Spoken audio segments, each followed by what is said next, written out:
Hello and happy Friday. Hope all is going well. I wanted to start out real quick.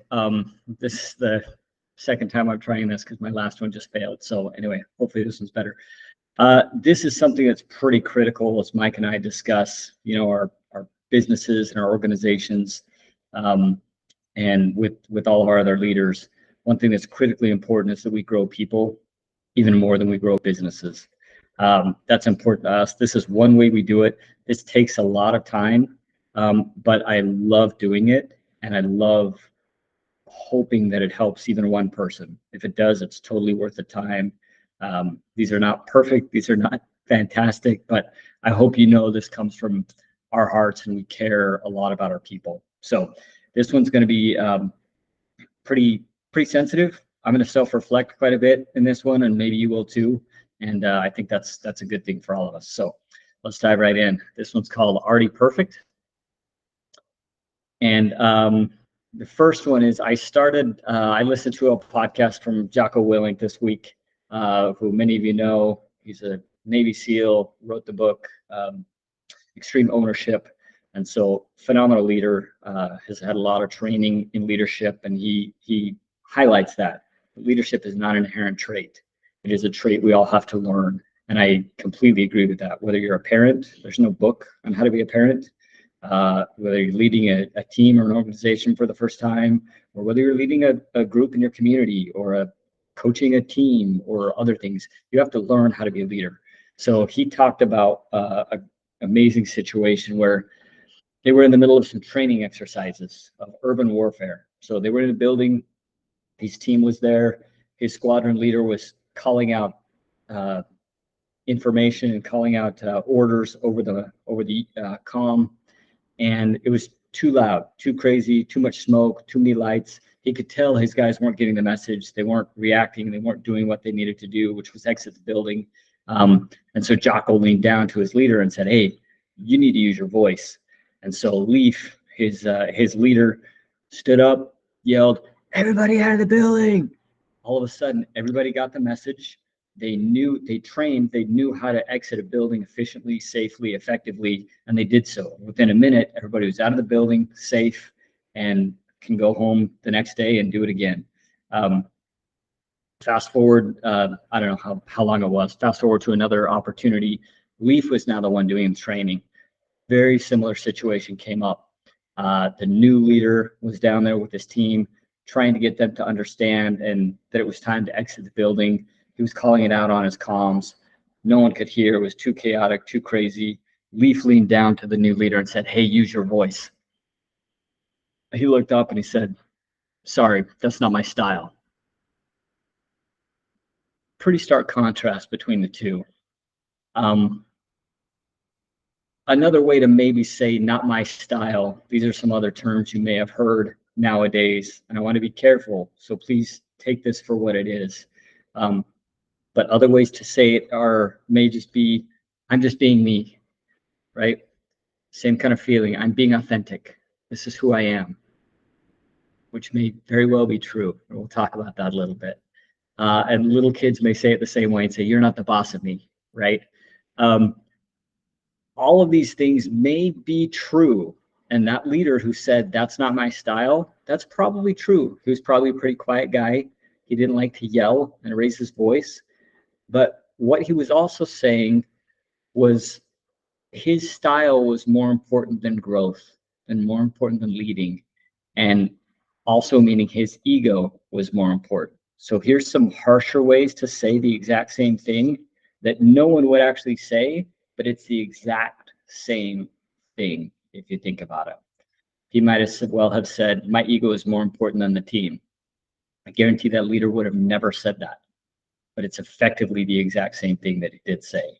He could have turned up to Leaf and said, "I know better than you." He could have said, "I don't need to learn anything anymore. Basically, I know everything there is to know." And lastly, kind of the most extreme version of that is, "I'm already perfect." No one would ever say, "I'm already perfect," including that leader, including you or I. But whenever we take an opportunity for growth or for stretching and we refuse it based on "that's not who I am," or I don't like that style, whatever, we may be passing up an opportunity for growth. Now, in this situation, it's very clear Leaf had to learn this lesson the hard way, and he did. And because of it, he's a better leader. He may be a passive guy too, but he knows that it's a skill now he has in his toolbox to get his team's attention. And when he does that, his team pays attention because they know it's not who he typically is. And so getting up and yelling the team knows that they are more important, and he is a leader, and they're more important than maybe his style or his actions. So anyway, I thought that was a really good story. And I don't want to change the fact that you don't need to change who you are. Jocko talked about someone who was training in one of the organizations. She was a female leader. She was fairly passive, but a phenomenal leader, cared about her teams, just led differently than her boss, who was more emotional, more intense, I guess. And so he was coaching her and trying to get her to be more emotional, show she cared about the company and the people.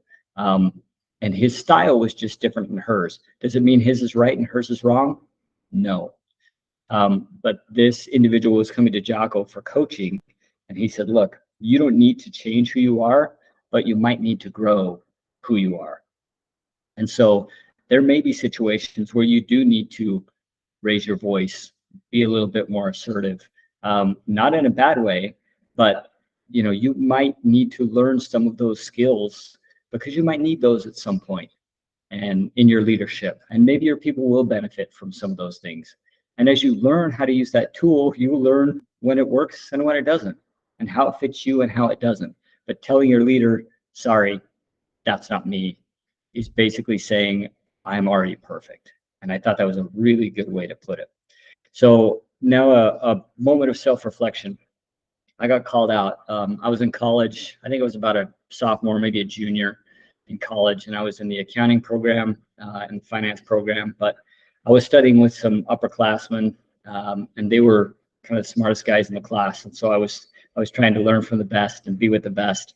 But they would go after class and they would study as a group, and they would, debate the problem, talk about it, figure it out, and they learned 10 times faster because they were learning as a group. I thought it was a really smart way to do it. And then once they were done, they actually had a copy of the teacher's answer book, and they would look at that and review it to see where they went wrong or if they got it right. But they wouldn't copy it. They would do all the work beforehand. They would debate it all. Anyway, I was really impressed with how they did it, but I thought the answer book was a little bit weird. Long story short, they gave me a copy of the answer book for a class that they'd already finished because they just had it. And it was one that I was currently in. And I was planning on using it the exact same way. I'd never cheated before. I never looked off my friend's papers. Like, personal integrity is absolutely critical to me. And so they gave this book to me. My plan was to do exactly what they were doing because I thought it worked well. I would study it out. I would write all my answers. I would look at the answer book, realize, oh, here's where I went wrong, but I would learn it real time, so I wouldn't keep learning the problem over and over incorrectly on my homework. Long story short, sometimes in college things get busy. It was late, my assignment's coming due.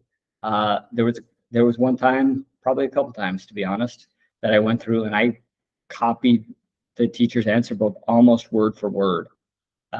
I changed enough of it to try to get by.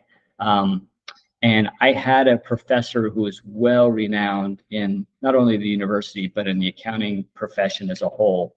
He was a national director of one of the big four firms. And he was an amazing leader.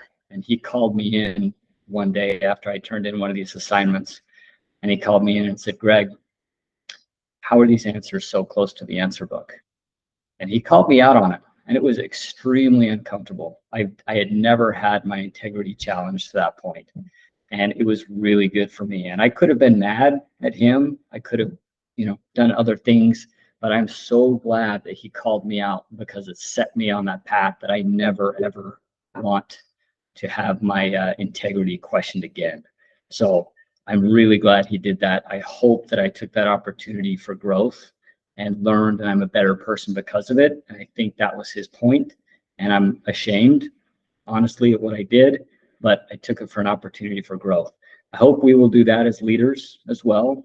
As individuals, you don't have to have a title to be a leader. You just have to be able to lead and grow people around you. That's the point. So anyway, hope everything goes well this weekend. Hope you guys have a great weekend, and go make an impact. Thanks.